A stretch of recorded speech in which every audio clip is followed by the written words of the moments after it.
사도행전 13장 42절에서 52절까지 말씀입니다. 그들이 나갈새 사람들이 청하되 다음 안식일에도 이 말씀을 하라 하더라. 회당의 모임이 끝난 후에 유대인과 유대교에 입고한 경건한 사람들이 많이 바울과 바나바를 따르니 두 사도가 더불어 말하고 항상 하나님의 은혜 가운데 있으라 권하니라. 그 다음 안식일에는 온 시민이 거의 다 하나님의 말씀을 듣고자 하여 모이니 유대인들이 그 무리를 보고 시기가 가득하여 바울이 말한 것을 반박하고 비방하거늘 바울과 바나바가 담대히 말하여 이르되 하나님의 말씀을 마땅히 먼저 너희에게 전할 것이로되 너희가 그것을 버리고 영생을 얻게 합당하지 않은 자로 자처하기로 우리가 이방인에게로 향하노라. 주께서 이같이 우리에게 명하시되 내가 너를 이방의 빛으로 삼아 너로 땅 끝까지 구원하게 하리라 하셨느니라 하니 이방인들이 듣고 기뻐하여 하나님의 말씀을 찬송하며 영생을 주시기로 작정된 자는 다 믿더라. 주의 말씀이 그 지방에 두루 퍼지니라. 이에 유대인들이 경건한 귀부인들과 그 신의 유력자들을 선동하여 바울과 바나바를 박해하게 하여 그 지역에서 쫓아내니 두 사람이 그들을 향하여 발에 티끌을 떨어버리고 이고니온으로 가거늘 제자들은 기쁨과 성령에 충만하니라. 아멘. 본문을 읽다 보면 신학대학원에 입학하기로 결정하기 전 마지막 직장 생활하던 때가 생각이 납니다. 은혜를 받고 나니까 다른 것은 다 관심이 없어지고 무엇보다도 말씀을 간절히 사모했습니다. 금요일에는 퇴근하면서 차를 몰고 우이동 영락기도원으로 올라가서 저녁 8시부터 시작되는 찬양 집회, 10시부터 시작되는 말씀 집회, 또 말씀 집회 끝나면 산에 올라가서 흔히 말하는 소나무 뿌리 잡으면 뭔가 일어날 것 같아서 그렇게 기도하다가 토요일 날 바로 회사로 출근했던 그런 생각이 납니다. 근데 말씀의 은혜를 받으니까 하나도 힘들지 않게 그런 생활을 했던 것 같아요. 그 영락기도원 한번 기회가 있으면 우이동에 있는데 한번 가보시면 지금도 그런지는 모르겠습니다만 그때는 금요일 날 밤에 강사님의 설교가 한 100분에서 120분 설교만 그렇습니다. 근데도 자리가 없을 만큼 사람들이 빼곡하게 들어 찾던 기억이 나요. 하여튼 언제 시간이 모를 만큼 말씀에 흠뻑 빠져 있다가 은혜를 붙잡고 산에 올라가서 기도하면 시간이 어떻게 지나가는지 몰랐을 만큼 그게 참 좋았습니다. 오늘 본문을 보면서 이 사람들도 그랬겠구나 하는 생각을 하게 되는데요.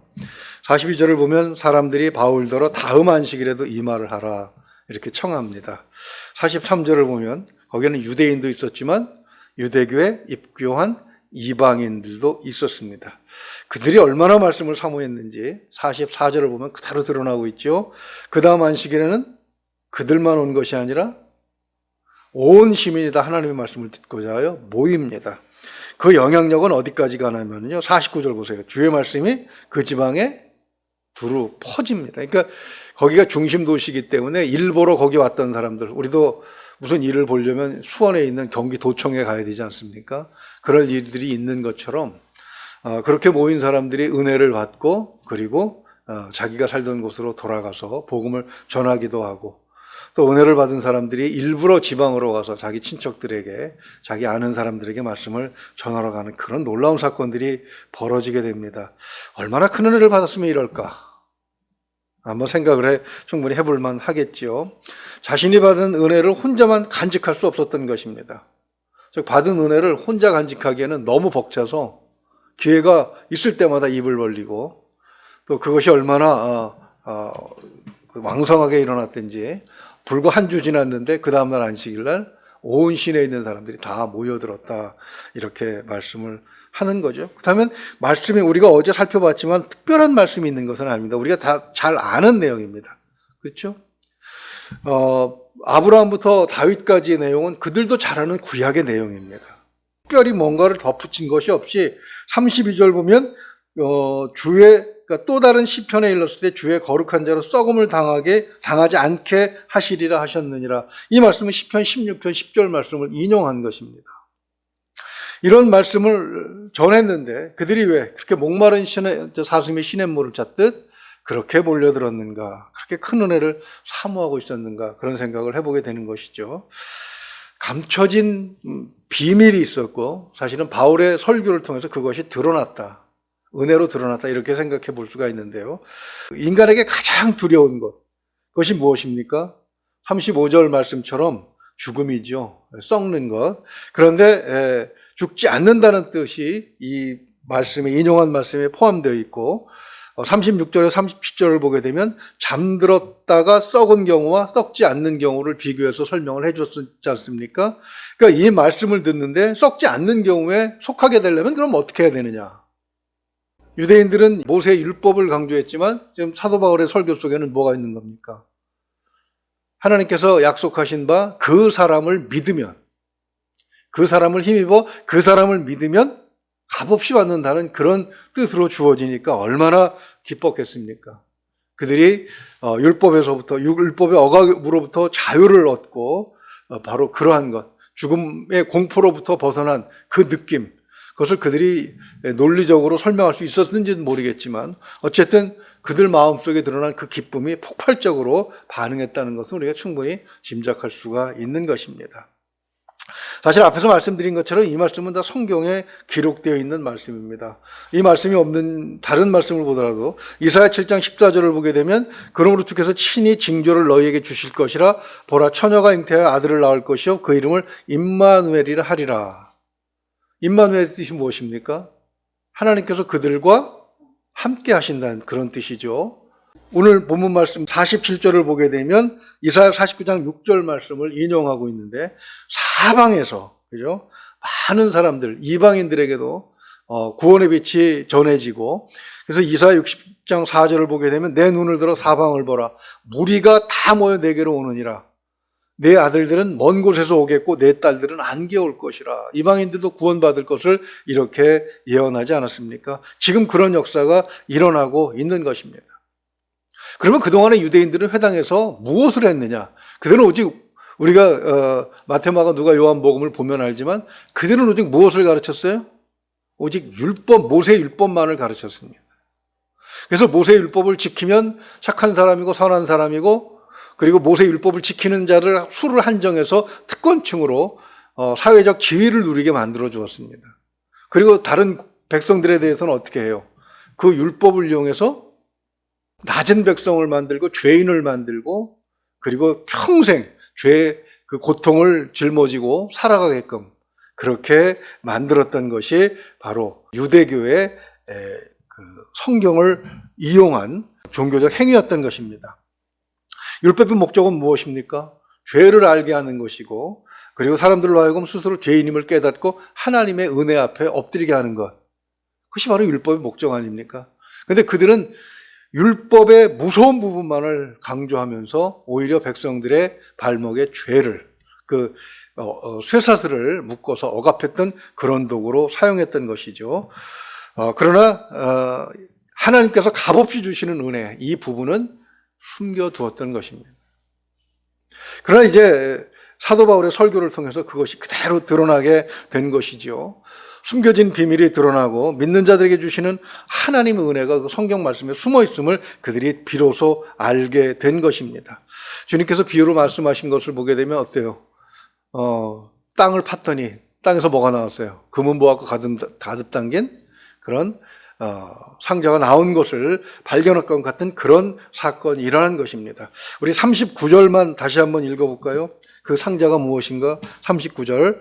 또 모세의 율법으로 너희가 의롭다 하심을 얻지 못하던 모든 일에도 이 사람을 힘입어 믿는 자마다 의롭다 하심을 얻는 이것이라. 오직 그 사람을 힘입어, 그 사람이 누굽니까? 바로 예수 그리스도를 말씀하신 것이죠. 그 예수 그리스도를 힘입어 그를 믿으면 의인이 되고 썩지 않는, 그죠? 잠잠 후에 썩지 않는 부활에 동참하게 된다는 그런 말씀을 들으면서 그들은 비로소 무거운 짐을 내려놓게 된 것입니다. 죄를 짓고 죽으면 어떡하나. 죽은 뒤에 무슨 일이 있을까 하는 그런 두려움을 다 내려놓고 하나님의 나라에서 은혜 가운데 주님을 만나게 될 그런 이제 그 희망들, 우리가 소망이라고 얘기하는 것을 갖게 된 것입니다. 그러니 그들이 혼자서 듣기에는 너무 아까웠을 것이죠. 그런데 오늘 본문 말씀을 보게 되면 은혜가 있는 가운데 은혜와 동일하게 또 뭐가 지금 드러나고 있는 것이 뭡니까? 은혜를 막는, 방해하는 일이 또 오늘 말씀 가운데 있는 것을 봅니다. 45절만 한번 보일까요? 읽어볼까요? 유대인들이 그 무리를 보고 시기가 가득하여 바울이 말하는 것을 반박하고 비방하거늘. 근데 이것은 이미 41절에서 그 예언된 것임을 알 수가 있습니다. 하박국 1장 5절에 예언된 것을 사도가 그대로 이미 얘기했지요. 유대인들의 그들 마음속에 왜 은혜가 들어갈 자리가 없었겠습니까? 그들 마음속에 시기가 가득했기 때문이라고 45절이 말씀하고 있는데, 시기라는 것이 왜 생기는 것입니까? 남이 나보다 잘난 것을 인정하지 못할 때 바로 질투가 생기고 그것이 시기로 드러나게 되는 것인데요. 그들도 말씀의 은혜를 받았던 것 같아요. 그런데 44절 말씀처럼 온 시민이 다 회당 앞으로 모여온 것을 보면서 시기가, 질투가 생긴 것입니다. 은혜가 들어갈 자리에 질투가 생긴 이유, 그것은 무엇입니까? 바로 그들이 누리고 있는 그런 특권과 회당을 중심으로 그들이 가진 위치, 이런 것들이 흔들릴 것이라고 생각을 했기 때문입니다.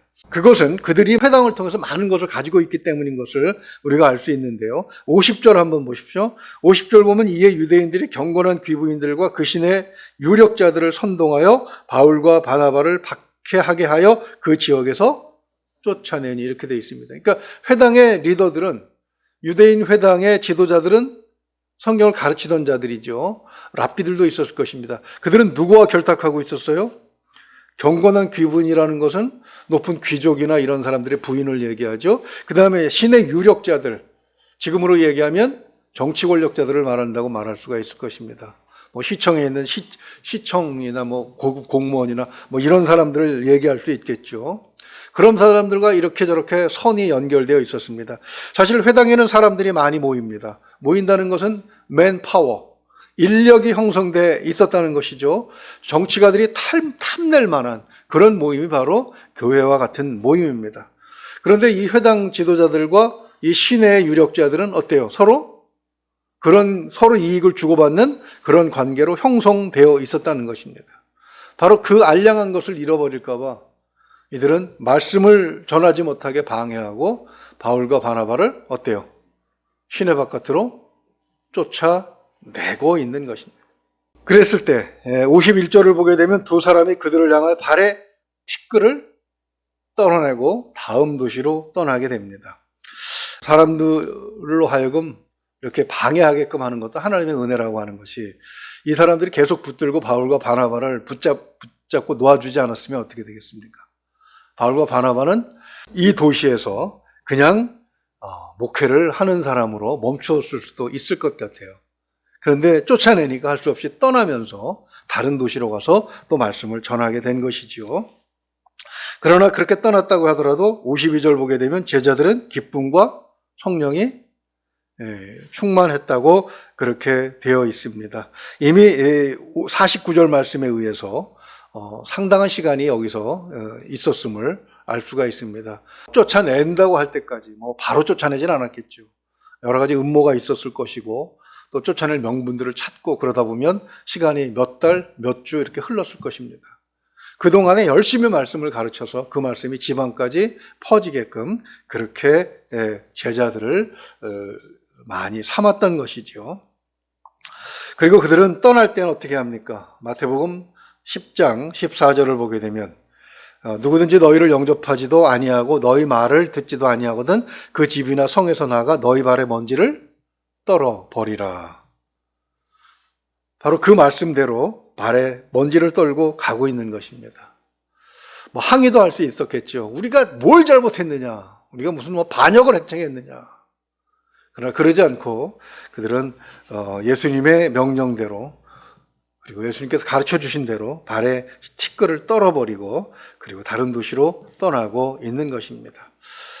왜냐하면 주님께서 마태복음 10장 15절에 이런 말씀을 하셨죠. 내가 진실로 너희에게 이르노니 심판날에 소돔과 고모라의 땅이 그 성보다 견디기 쉬우리라. 이런 일은 유대 예루살렘에 그대로 일어나게 됩니다. 지금 이 말씀을 전하는 사도행전 13장의 이 사건은 기록을 보게 되면 그러니까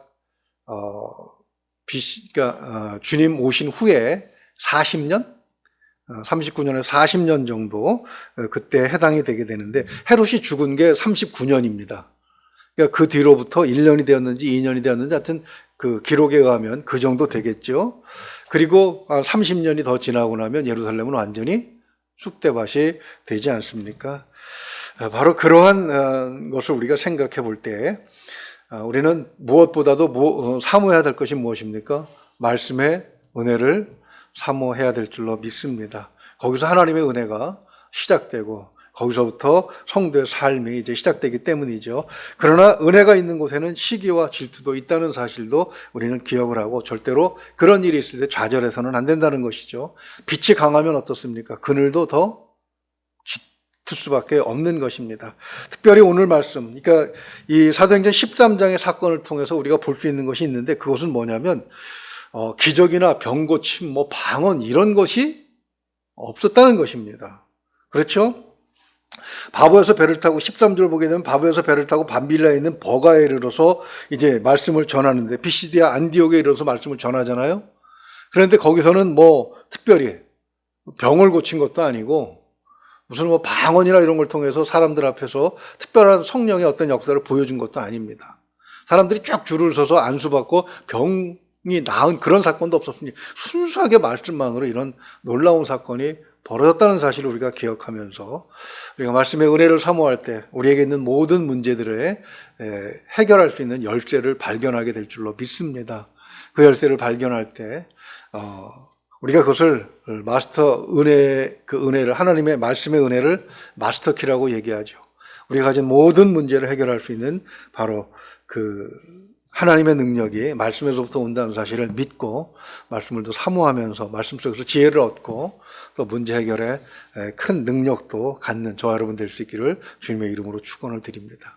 기도하겠습니다.